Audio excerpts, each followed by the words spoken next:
పక్కనున్న చుక్కలే విన్నా గాని కదిలించలేదా కాస్త కూడా నీ మనసుని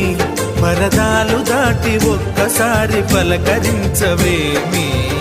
అందరినీ ఇలా వెంటపడి అడగాల